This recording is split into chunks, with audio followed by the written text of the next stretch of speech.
loud? All right. Good evening, everybody. Really happy to have you all here. And I'm Lyric Winnick. I'm president of the BCC PTSA. And welcome. Thank you for joining us. I'm joined tonight by our Latino families representative, Paula Andalo, and also by Gerald Knight, who is active with our DPC and also one of our vice presidents. And so I'm very happy to have them both here. And then I will also let Gerald introduce our special guest. I have everybody on mute. If we have time at the end, after getting through the questions that have been pre-submitted and any that pop up in the chat, we can have some open comments and questions. We're just really trying to make sure that we get all the pre-questions and any key chat questions answered. We may not be able to answer everything in the chat. However, I will save it and come back to it and see what we can put out there on the listserv. I'm also recording it for people who didn't attend, so that they have the opportunity for this. And then we're going to rotate. Paula and Gerald and I will be asking Dr. Mooney some questions, and we'll be getting some excellent answers. And we really appreciate him joining us tonight. So, Coach, do you want to take it away and bring on our special guest? Yes, again, thank you, Lyric. Thank you, Paula. And thank everybody for joining us tonight. Like seeing all the good faces and some familiar faces.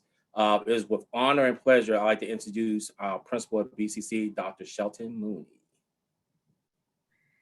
Okay, so we, sorry, Dr. Mooney, please. That's okay. I was just going to say that I am glad to see kind of in one place some of the names that I see in different formats and things floating around.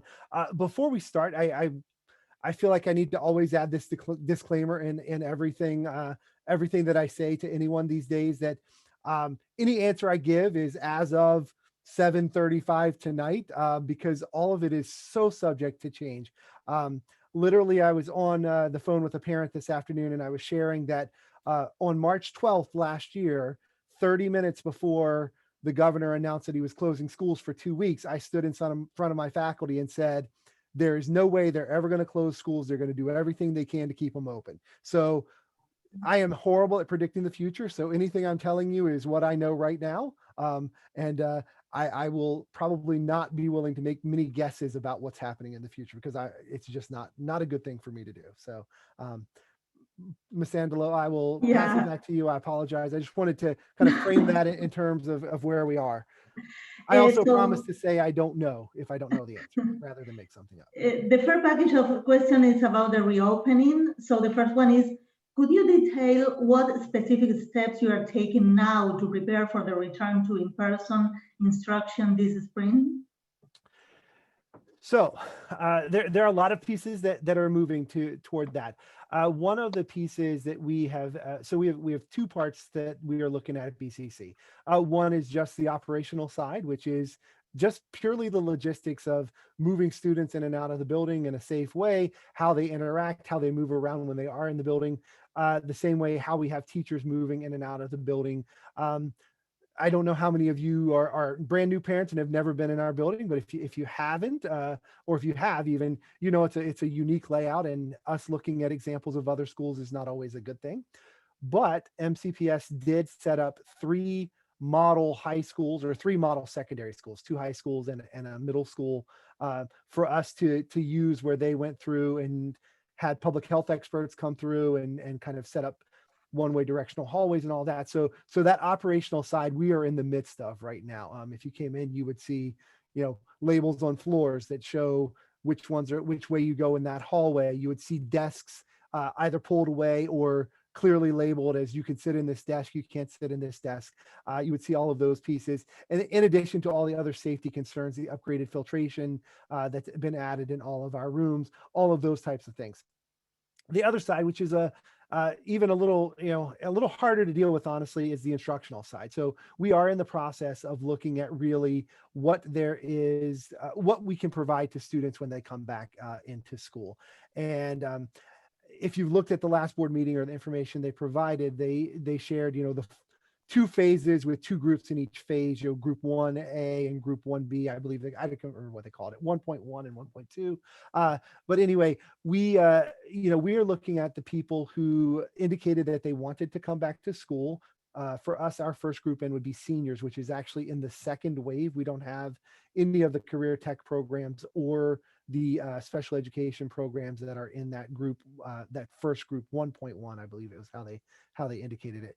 But we are looking at how we can provide instruction to those seniors who chose to come back. One of the most important things I can say is that regardless of what things look like when we're back in the building, it will not look like it looked on March 13th of last year. That is not something that we will be able to provide for a lot of reasons. One of which is just the limited capacity at which we'll have.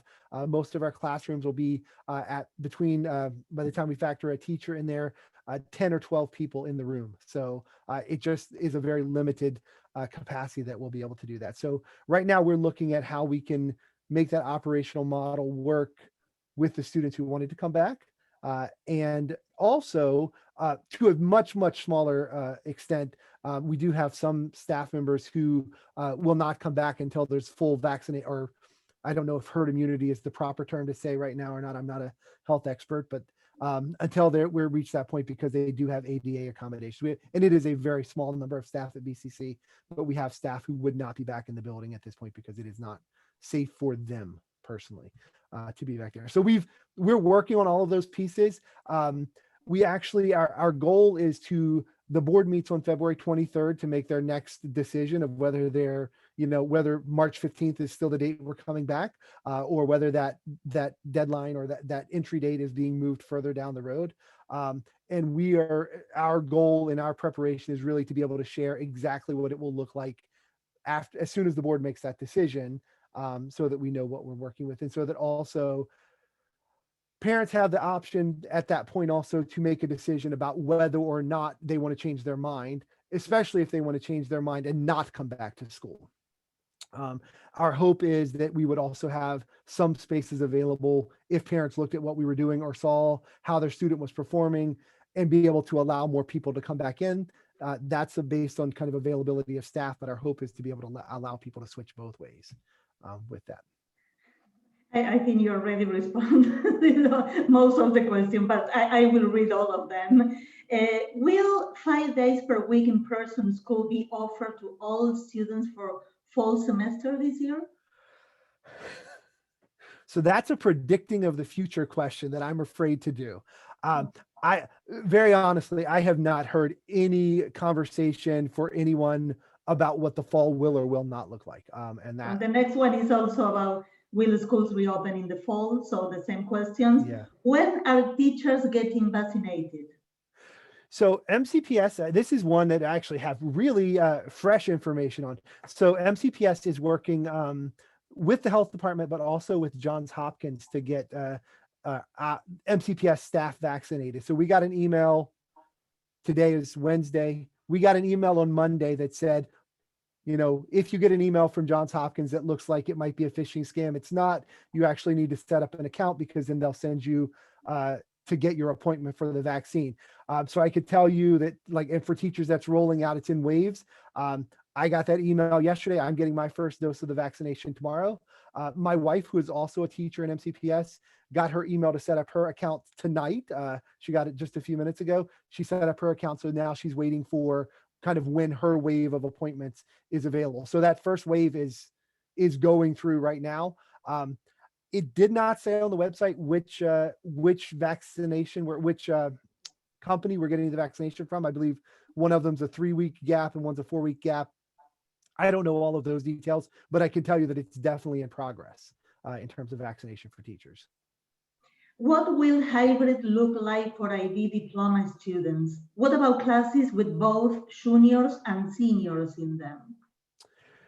So those are the tough instructional kind of, as we look at the challenges of bringing what instruction will look like as we bring kids back in phases. So the first question for the IB students, that hybrid learning is going to be, it's going to be a challenge, and our teachers are ready for that. IB is still, World IB is still kind of dragging their feet on real changes to their exam structure or what's going on there. But we do expect some pretty significant changes to how they're going to do their assessments, but we're still waiting for that. The instruction for them is probably going to be as much support as we can provide in person and safely, but it will remain a lot virtual for IB. And the same thing, so anywhere where we have a mixed class, and that would apply to almost any elective we teach at BCC. So if we take IB and AP out of it, if we just think about a ceramics class, we have in our ceramics classes 9th through 12th graders, depending on the level of ceramics. So it's going to be a situation where we have to have some kind of simultaneous model for a while, where a teacher is working with students in front of them and also working virtually with students. And that's a pedagogical issue that teachers have never had to do before. And it's going to require some training and some flexibility on our part in terms of what that might look like, depending on the subject area. Has BCC formulated a plan for how in-school instruction will be delivered if students return to school starting March 15? Will there be live instruction, or will students just be watching Zoom lessons from inside a classroom? So that's one of those decisions that's still to be determined based on that. In all likelihood, it will probably be some hybrid of that. There will be some areas where we would have students that would be getting some simultaneous instruction, probably very little live instruction, but most students would probably be conducting the Zoom lessons just like they are now, but in the building where we do have staff available for support if we need it. But that's probably where we are. Another piece that I don't think I mentioned, I just want to make sure everybody's aware of, at the secondary level, even with that phased in approach, it would be on an A week and B week rotation. So even those, like if we work in round numbers, if 300 seniors said they wanted to come back, only, if it worked out perfectly, 150 would be in an A week that they would be in the building, and 150 would be virtual during the A week. And then during B week, those two groups would flip. And that's a capacity issue as much as anything else. I think that's important to say. So that's what makes whether it would be hybrid or what we call support to virtual in MCPS lingo, that's one of the challenges that makes it hard to move between those two fluidly. Okay. MCPS stated that schools could open on an individual basis. If BCC families have indicated a desire to return, will classes resume on a hybrid model ahead of schools that have a decreased desire for in-person classes? So I haven't heard anything about schools being able to make that decision on their own. There are two big factors that play also into the ability for us to reopen schools. The first is the availability of health personnel. So we're required to have a health tech or a school nurse in the building when we have students there. And the second is the availability of transportation. So those are going to be two of the big drivers in that decision making. But I do not believe that at the local level we have any ability to decide for large groups. There was a discussion at the last board meeting about some situations where we might bring people in for appointments for specific things that were necessary. The example that I was given when I asked for clarification about that was sometimes we have students who need occupational therapy or need to be fitted for a brace or something like that. The kind of thing that you absolutely cannot do virtually, that we would be looking at that. Or if we had assessments, educational assessments that might need to be done by our school psychologist, those types of things might fall into that. But I haven't heard about anything where we would bring back groups of students individually at BCC. Referring to school reopening, has MCPS come out with a new date for parents to make a final decision on hybrid versus remote? So no. After the board makes its final, when the board makes the decision, when they say definitely, so if we work with March 15th now, that's what we know. If on the February 23rd, they affirm that March 15th, we're definitely bringing students back, we will publish our information. And then there will be a period of time where parents can say to us, yes, I still want to, I want to keep my original decision or I want to change that original decision. And then what they've told us is 2 weeks, the last 2 weeks before coming back, but probably it would be more like 10 days is my guess. It would be a blackout period. So people wouldn't be able to change their mind right at the last minute because we have to make sure that we're planning appropriately and staffed appropriately. But there will be an opportunity between when the board makes its decision, we provide our plan, and then there will be a cutoff time for requesting to change your mind. Again, if you chose in person, you can go to virtual at any point. That's not an issue at all. The request the other way is the one that we have to make sure we have staffing and space for. About tech help, is there any other way for tech support for Chromebooks other than going to location in Rockville and waiting in line? No way to make appointments even? So at this point, there are kind of two issues with Chromebooks. So MCPS has pulled all of the Chromebooks out of our building. So other than just a very few that we have that are what I would call clunkers of Chromebooks that nobody would want to get anyway, we don't have any on site. So hardware issues have to be handled at 45 West Goody. They pulled all of our Chromebooks out back in the spring, and then they gave us some back in the summer, and they pulled those out again. Software issues or application issues, we actually, Mr. Biskowski, who is our media specialist, provides open office hours.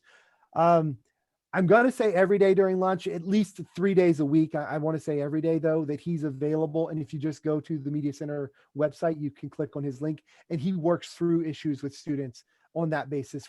He's our troubleshooting guy on the app and software side of the Chromebooks. If people are using their own computer, sometimes he can help, sometimes he can't, but that's a piece. So hardware issues we can only do through 45 West Goody. And I know that that's a pain. Software, my recommendation to anyone would be that try Mr. Baskowski first and hope that he can help you. He's really good at it before you have to go and kind of trade in your Chromebook. So 45 West Goody was closed. They did have, unfortunately, a COVID outbreak. I believe that they're reopened now. I actually had to stop by there to drop off some personnel paperwork today. And they were directing traffic as they had been in the past. So I believe that's there. Could someone explain the quotation mark semester 2 adjustments and options for second semester schedules announcement that came out last Thursday? I can attempt to explain because I feel like this is a little bit of a moving target. So what MCPS rolled out back in early January was the idea that they've heard from multiple students and multiple parents that there's a lot of pressure associated with this, and that we needed to look at some alternate ways to approach this. So there were two ideas that MCPS encouraged parents and students to consider that might take some of that pressure off. The first is the option of taking up to 2 courses as credit or no credit classes, which would be what we would call pass-fail classes. But and those courses would be limited to classes that were not graduation requirements, which would mean the 4 years of math. It couldn't be a math class if it was in your 4 years, couldn't be an English class, couldn't be one of your social studies classes, couldn't be any class that has a state assessment with it, because that's a graduation requirement. So those were rolled out. So for example, I'll go back to ceramics as my example. If you are a student who's taking ceramics because you wanted something that was of interest to you, and you really want to just be able to enjoy ceramics, you could take ceramics as a pass fail or credit, no credit, which is how it would show on the transcript. It doesn't impact the GPA positively or negatively for credit.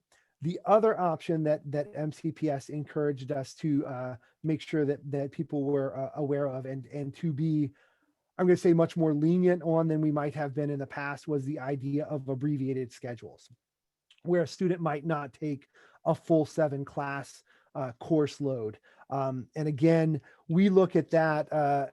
It's a little bit harder to make that calculation because we do have, for every student when they come into 9th grade, we make a 4-year plan for them of kind of mapping out how they're going to do their courses. So for a ninth grader, if they wanted to only take 6 classes, it's easy to figure out a place where they might be able to pick up that class that they were missing later, whether that be through a summer school offering or in their 10th grade year, they're not going to take, an elective that they wanted to take simply because they might enjoy it. For juniors and seniors, sometimes it's a little harder, and that's just being very honest about it.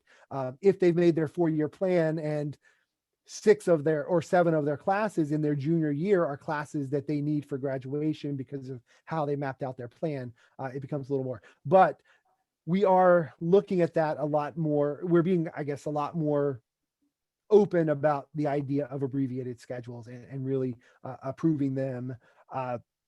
Abbreviated schedule requires a meeting with the counselor and a parent kind of sign off on it too. We don't allow students to just come in and say, yeah, I don't want to take a 7th period class. I'm not doing that. So if they approach their counselor about that, that will definitely be a conversation that they have with a parent for that, and then administration signs off on it.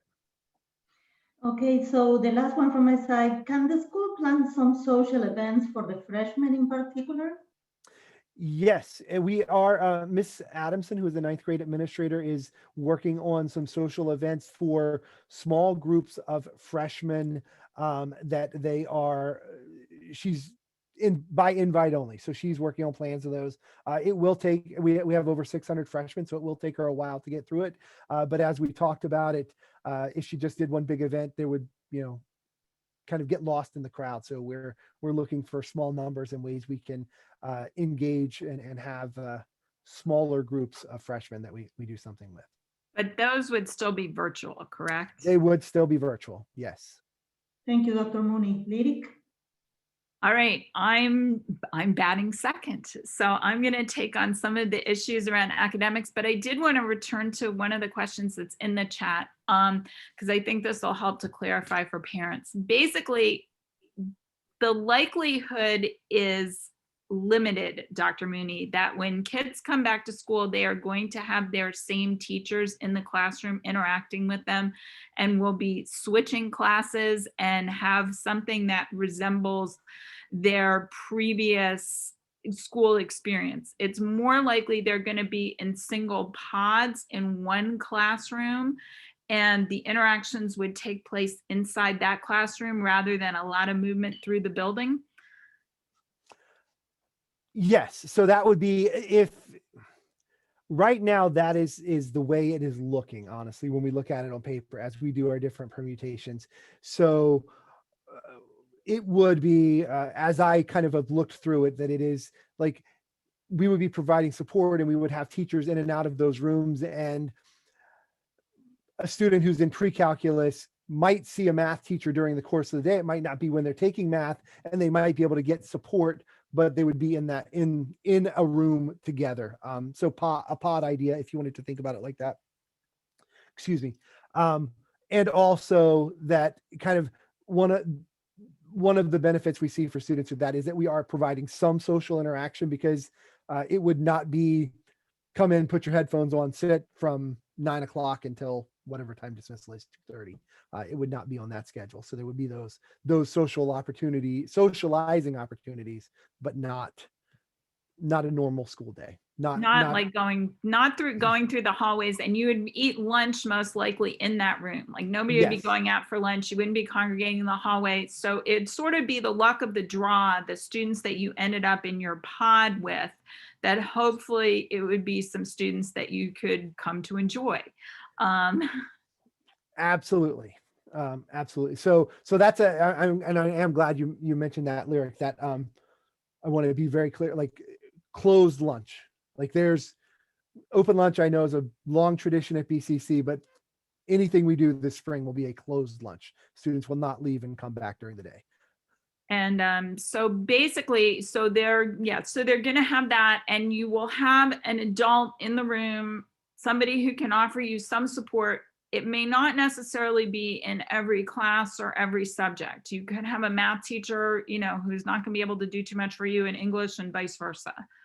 Yes, it could be. And it could be, it will be an adult in the room too, so it could be a paraeducator for one period a day as we need to work through the coverage cycle, because we have to make sure that we have we have teachers available to teach classes virtually also in addition to that. So. Right. So yes, so part of the problem is actually a staffing thing. I think even if teachers want to come back, some of them may be told to remain virtual because of the balance of the makeup and maybe certain classes that are coming. Is that a fair assessment? It is. We're also trying to balance kind of how we can have staff in the building and what spaces we have available for them as we have kids in the building too. Right, because they're gathering limits that exist for inside the buildings that are from the county and MCPS. So that's the other thing. It's like all 200 teachers don't get to come back because of the limits that exist. I think that that's sort of helpful for people to understand as well. Yes. Yeah. Yeah. Yes, it is. And we don't have, in addition to just not having, we don't have the teaching spaces to have all of that going on with classrooms dedicated for pods where we have cameras and the ability for teachers to teach virtually to kids who might still be at home. And and basically as well, is there any way that students would know who their teacher / supervisor would be before returning? Is that something that's feasible, or is it going to kind of be, if you decide to return in the format that's laid out, you're sort of it's going back to the preschool phrase, you get what you get and you don't get upset. So we have not worked out the details that far to be able to say. I have a feeling that it would not. I have a feeling that it would not be as predictable as that. Okay. Based on staffing, based on how it looks right now. And then I think I see lots and lots of questions popping up with this in the chat. I think I'm going to default back also for Dr. Mooney's previous statement to open all of this, which is that it's really, really hard to predict. And part of the problem is that this is not just a BCC plan. It's going to be a countywide plan. So most of the high schools are going to be following the same basic guidance and metrics. So essentially, they're going to look at all sorts of things. And what came up in an earlier conversation that I want to underscore is that the majority of high schools and the majority of students did not ask to return in person. There are 3 outliers on the curve that did have a lot of requests to return in person. They are, no surprise, BCC, along with Walter Johnson and Walt Whitman. And so we are in a different position and a different dynamic from all the other high schools. The 3 of us are in a different position from all the other high schools in the county. And if you've been through high school at MCPS, it's a kind of one size fits all. So they will come up with a plan and we will be adapted to it. So there's also that unknown. And I can say with certainty that every time they have a Board of Education meeting and they trot stuff out, it's new to me and it's new to Dr. Mooney. And we're like, that was really interesting.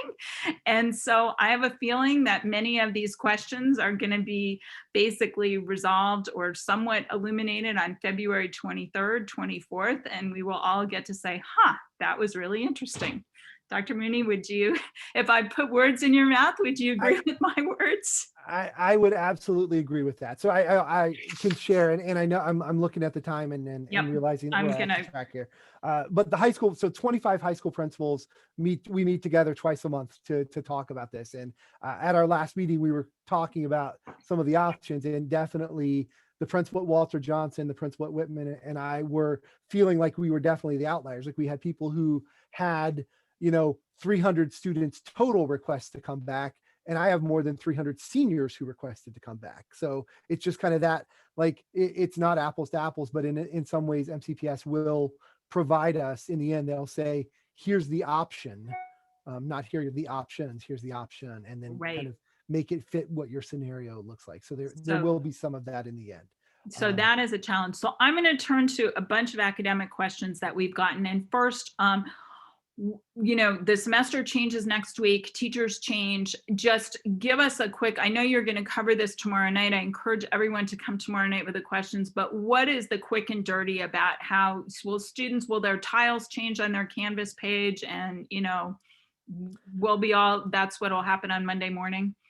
So just like magic, I'm envisioning this like Hogwarts. If you're a Harry Potter's fan, those are just going to click fingers. So actually, second semester schedules will show up for students and parents in student view or parent view.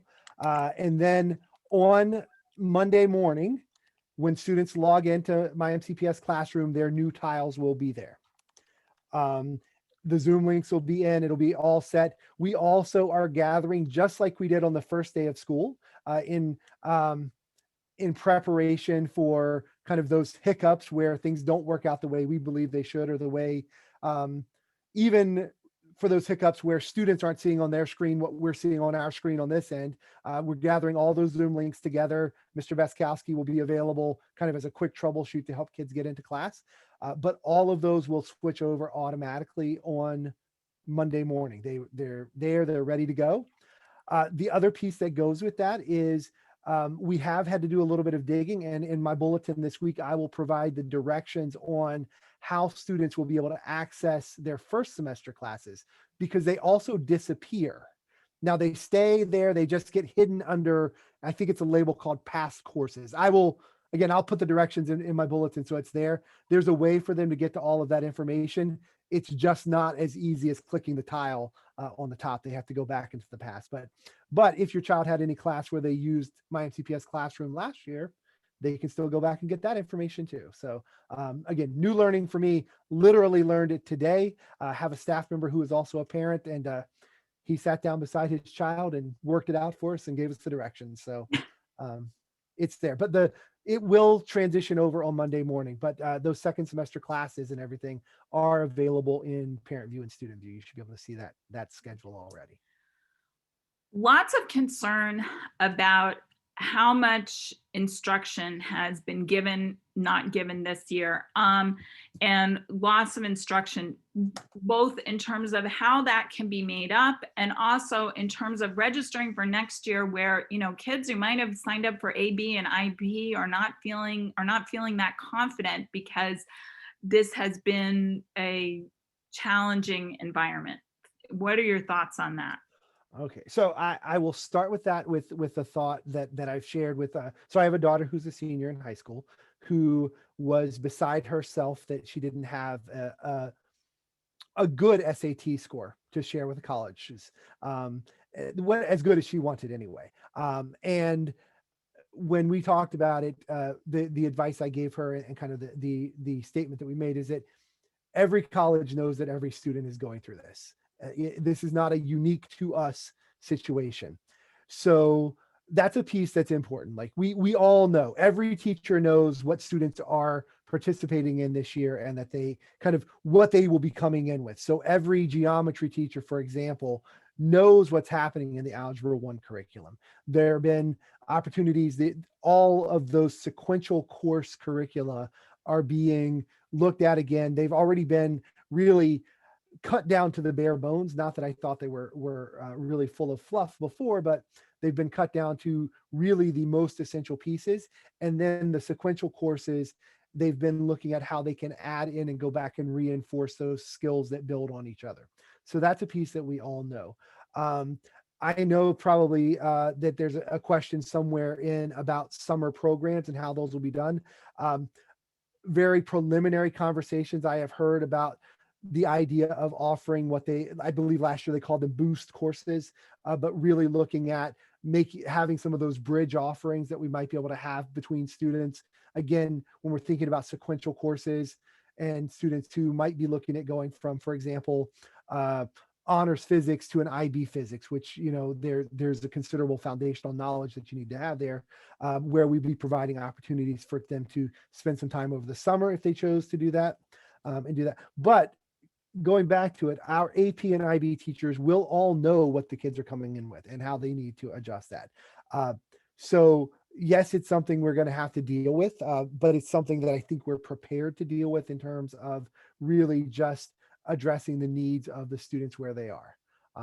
And my encouragement would be, if your child thinks they want to do an AP or an IB class or challenge themselves, but they're concerned about that, then encourage them to sign up for it, and then encourage them to have those conversations with the teacher next year also about, here are the pieces that I missed. Make sure that they're kind of pushing it a little bit too, and that you're pushing it a little bit too, that, here are pieces that we know we need to get to.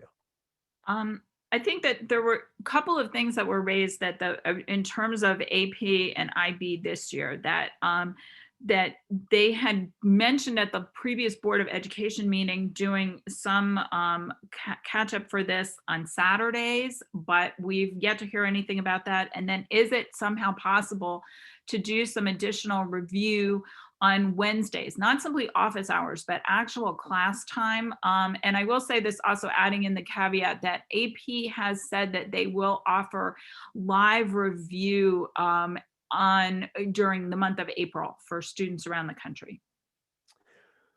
So the Saturday discussion that was at the board level, we have not been given full details on it yet, but the plan that I saw rolled out was not a lot of Saturdays. It was essentially, we would set up a Saturday review session prior to your test. So if you're in AP US History and that test is on May 10th, the Saturday before that, we would, the AP US History teachers would offer some review sessions, and those may or may not be BCC specific based on my understanding. So it might be that the county says we have, I don't know, 25 or 50 teachers who teach AP US History. We're going to run 30 sessions and we're going to choose 30 teachers, and then you're just going with the teacher to do review. That is all I've seen about it. I haven't seen any details beyond that, but that was what was rolled out to high school principals without any more specifics than that. There is also a lot of confusion around the state tests and requirements, and then also even just things that, like, what the progression is in courses. I mean, there's not like ninth grade English. There hasn't been a novel reading, and some of those other things are a heavy duty book. And so is this something that can be addressed at course night even tomorrow, or is there a way to sort of put out what all the standards are, or is it so much in flux that nobody quite knows, and that's why we're not hearing the answer? So I think there are a lot of pieces there. So I'll tackle some of the things that go with that. So testing, state testing has essentially been waived for this year. And I say essentially because there are a few little caveats to that based on when a student entered ninth grade and whether or not they have to just have sat for the test or whether they have to pass the test. Each of those is kind of an individual situation depending on the student, but most students don't find themselves at their senior year kind of in need of that testing side of it. In terms of the materials, the curricular materials, that's been varied. So even when we're in the classroom, we allow for English, for example, to really have a lot of flexibility in what they choose. I believe they did read physical novel. I mean, the John They read Lewis, a graphic novel earlier, yeah. Novel. But beyond that, MCPS actually encouraged us to use as many virtual digital texts as we could, because in the normal setting, so we have 5 teachers who teach ninth grade English, but we might have only 2 classroom sets of 5 different books, because while the first teacher is reading, I'm trying to think of what they read in ninth grade now, I'm drawing a blank on that, but while the first class is reading, Romeo and Juliet, the other class is working on a separate title. And then when they're finished halfway through the semester, those classes flip. And that's not something that we either could make happen or that we did that. And in all honesty, even if there was a book supply to be able to purchase enough books to give everybody a copy of everything they might read, it was not something we had an interest in for a lot of reasons, including storage, because it's a major thing. So that's a piece of it too. But digital text will be, until we return to school, will probably be more of the norm than not. I know there's a lot of concern about these Wednesdays and trying to utilize them for class periods. I'm going to guess that there are some teachers, particularly in the social studies department for AP history, who will come up with a plan for that. They're usually pretty motivated around it. So even if there isn't a county suggestion or mandate for that, they will team up to solve that problem. Dr. Hogwood's usually very, very on top of that, as is his whole department.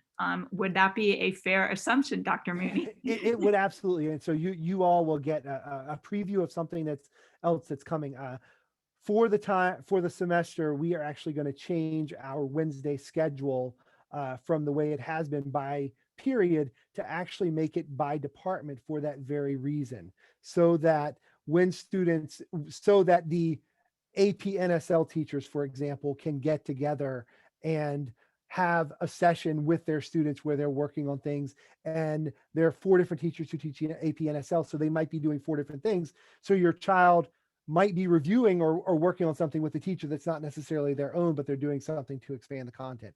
So you will see that there's a difference in that. So each department is actually assigned a half-hour block of time on Wednesdays now for the second semester, rather than being in those little 20-minute come to first period, come to second period, come to third period.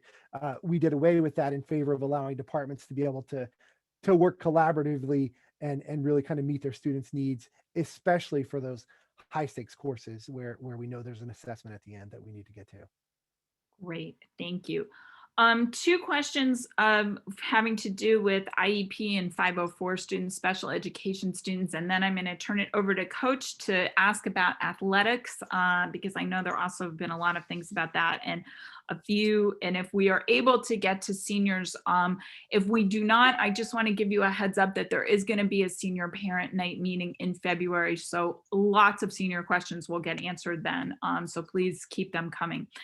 And basically, the two issues. One is there any way that BCC can create a learning hub for IEP and 504 students who are struggling now and need face-to-face time? And, even have them come back in phase 1. You mentioned that because they don't have special programs, the only people who are in the phase 1 are seniors. Is there any flexibility with that? And then there's also a question, there's also an issue around grading, because there is some lag often with the grades appearing. And is there any way that might be expedited so students who are on education plans where it's a little easier to follow how they're doing in the class? So 2 pieces to that. So the first is creating a learning hub. I've actually had several conversations about potential opportunities to create learning hubs or bring small groups, very small focus groups of students in, and whether that be special education students with 504 plans, or even students that I'm concerned about not graduating based on their performance thus far. And every time the answer has been no to that, that we can't do that's not where we are. We're not allowed to have those groups in the building. It is something that we continue to look at. And as we get more information about how we might be able to utilize that small individual piece, it's something that we'll look at how we might be able to expand that to make that happen. But the idea of a learning hub is I've over and over asked about different kind of iterations and different ideas, and I have every time the answer has been no. So, and in terms of the grade posting, is there anything that can be done? And I know that this is onerous because it doesn't always sync well for the teachers and it's a problem, but is there anything that can be done, or do you anticipate anything improving with that system for semester 2?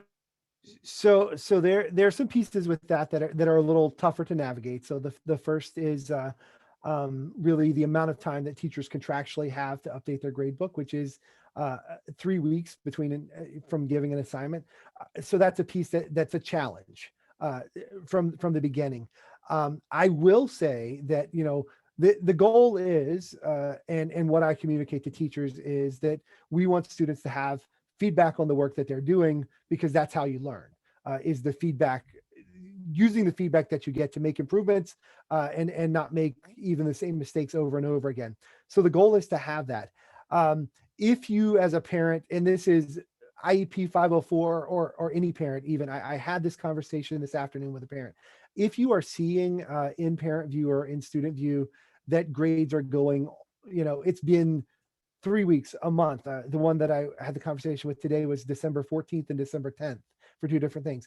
That please reach out to the teacher. Please be that parent. Reach out to the teacher. Reach out to the teacher. If the teacher doesn't get back to you, reach out to the resource teacher, who is the leader of that department. And if you're still not getting any traction, grade level administrator, and then come to me, but go in that order, because if you jump right to me to begin with, for example, or right to the administrator, we're going to have to go back and get the information anyway with that. But what we don't ever want to see is a situation where either where a student doesn't have the feedback and isn't able to use it to enhance their learning. And we also don't want to see a situation where a student gets to January 27th, as was the case, the conversation I had today, and thinking that they have an A, and then suddenly there are going to be 5 or 6 grades put into the grade book over the next few days, and that grade is going to no longer be an A, because that's not a fair situation. I mean, when we talk about really kind of where we're putting students and what we're setting them up for. So those 2 pieces. So reaching out to the teacher, communicating that is definitely the case. If it is a student who has an IEP or a 504 plan, then that is also kind of communicating with that case manager. So if it's a 504 plan, the counselor, the special education case manager, and making sure that they know what's going on. And then we have the same conversations with them. It's not their job to police their colleagues, but to be able to say to us, then we're not seeing for this class, my students aren't getting what they need in order to be able to learn, and we're not able to make this successful because of this. And then to let us deal with it at an administrative level. Thank you. Really helpful. Thank you, everyone, for all your great questions. I am now going to bring back in Gerald Nate, Coach Nate, who is going to walk us through with Dr. Mooney some of the questions around athletics. And we are all, as a sports parent myself, we are all mourning the absence of athletics for our kids. Coach, you there? Yes, ma'am. How you Great. doing? So we have 6 questions. I'll go through each one, and some of them are almost like answer some of them, but I'll go through them. The first one is, what is happening with sports, and will there be any sports this spring? So I'm going to not predict the future. Again, I'm not going to do that, but I can tell you that right now, as of today, I literally had a conversation with our athletic specialist, Mr. Crozel. The plan is for fall sports. If you remember, we had all 3 seasons in the fall. We're going to have all 3 seasons again now. For fall sports are still on the books to start on February 13th. And then if the metrics are met, whatever those metrics are for sports, we would start doing some pod in-person practices for sports on February 27th. I don't have a good enough idea or sense of what those look like, but Mr. Crozel has been planning those. I think about every 2 or 3 weeks, he's had an update on kind of pushing this date further down the line. But right now, fall sports are slated to start February 13th with an in-person small pod practices for those fall sports slated for February 27th. Okay, well, you answered 2 other questions. So Yes. the next one was, can you explain who determines how the school fields are used? So that's an interesting question. I'd love to be able to explain it because I'd love to understand it myself. Technically, so outside of COVID times, school fields are, so Montgomery County, the county owns the school property. During the school day, the school fields are reserved for school use. Outside of the school day, at the beginning of the school year, we actually have to submit to the county every time we need those spaces. So that's why our athletic calendars, for example, that's why next August, I'll be able to tell you every Saturday, JV football game, soccer game, field hockey match for the whole year, because we have to do that with the county. And then the county either rents our spaces out, reaches contractual long-term agreements, which is what we have with one of the community baseball clubs that uses our field and pays for the upkeep on the field, or they're open for community use, such as people walking around the track and those types of things outside of school hours. So those pieces, hopefully that makes sense. So It So belongs it's to the county. It's reserved for the school during the school day, and we get first dibs, but it's essentially open to the public beyond that. so it's probably still safe to say it's going through ICB, and basically you had to get a permit through ICB, rent the field if it's available or space like that. Exactly. If you want to have an organized event that you want to be able to reserve it for, it has to be done through ICB, Okay, which is the interagency use of community buildings, since we use. you better than me. All right, the next one. Will there be any options for students who haven't been able to play on a JV squad that are now going to be a varsity age to try for the varsity teams? I do not have an answer to that question, but I will write it down and ask Mr. Crozel. Okay. My next one is, some students have continued to practice in person while other athletes have been limited. When athletes return, will BCC expand team size to give everyone a chance to catch up and participate, or will the kids who have been able to keep practicing be the only ones to make the teams?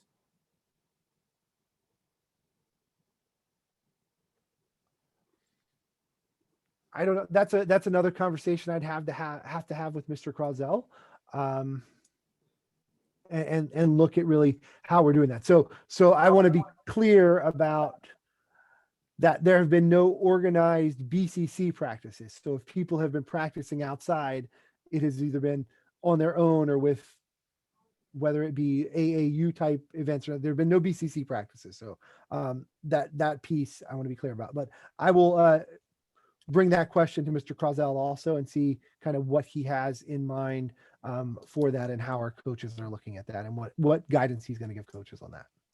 I remember when we had a meeting with the AD to introduce him, he said they were thinking about expanding the team sizes. So I'm not sure if that's still a plan, but they were thinking about doing that early this year. Okay. So that's all the questions I have for you. Well, do you want to try to hit a couple of the senior questions really quickly, and also about the yearbooks? Coach? I was going to say, if I can talk about graduation, kind of what we know now, and I'll come back, and I hate sounding like a broken record, but I want to say it. This is right now. But as Lyric mentioned earlier, we do have, and you'll be getting this information through the listserv and also out from us, we have a parent and student meeting scheduled on the evening of February 11th, and we're doing that at 7:30, which is right after the PTSA's Diversity Parents Council meeting, to roll into that. So encourage you to join both of those, but at 7:30 on the 11th. So look for that link to the Zoom, where we will share a lot of the information that we know already, even if some of it is the to be determined phases of that. For example, I met with the student leaders today, the senior SGA today. So I could tell you as an example, technically we have a prom on our schedule, on the calendar. We have a space rented. We have all of that. Predicting the future is not going to happen. May 7th at the Fillmore, but we still have that there. So we'll have that information, a TBD, whether or not it's going to actually happen. But that meeting on February 11th. So join us. We'll also record that and post it so it's available for you. We'll also share what we know about graduation. So right now, BCC and MCPS is working toward the idea that every school will hold a graduation like they've done in the past, a traditional graduation. So for us, that means that we are scheduled for Friday, June 4th at 10 a.m. at DAR to have graduation ceremony as we would have had it in the past. That's what we're looking at, knowing that even if we're able to go to that venue, there's going to be all kinds of restrictions on size of crowd and all that, but that's plan A. I don't know how many of you read it. I felt like it was kind of buried in the communication from MCPS to parents, but plan B, which we're also working on simultaneously, is the opportunity for schools, if that DAR graduation can't happen, the opportunity for schools to have an smaller scale in-person graduation in their home football stadium, which would be the same time. So it would still be June 4th, 10 a.m. at BCC. The only kicker that would go with that is that we would have to put a rain date in place, because it's not like we could just say, all right, it's pouring down raining, we're all going into the auditorium. But that piece would happen, and it would be a socially distant, kids spread out 6 feet apart. in our stadium seating, probably 2 people per student. If I could make that work, we have 561 graduates slated for this year. So that's getting close to our capacity if I spread everybody out. And Plan C, which we are also planning for at the same time, all 3 of these, is a 100% virtual graduation, just like MCPS did last year, where they would have some large kickoff event, they would have a keynote speaker, and then there would be a BCC individual program that we would pre-record that would be played, at least what they tell us now, still slated to be played at 10 o'clock on Friday, June 4th. So those are the graduation pieces as I know them now. That's really where we are. As we talked with the students today, and I'm not going to go into the details of it, really our goal was to make sure that we are thinking creatively about the ways we can make the last 4 months of their high school career as memorable as we possibly can. With the fear, and I think Lyric and I had this conversation before, and I apologize if it was someone else I had it with, that the fear being that this class of 2021 is going to be forgotten. Last year, everybody was really sad because kids lost 3 months, and now it's just kind of our normal.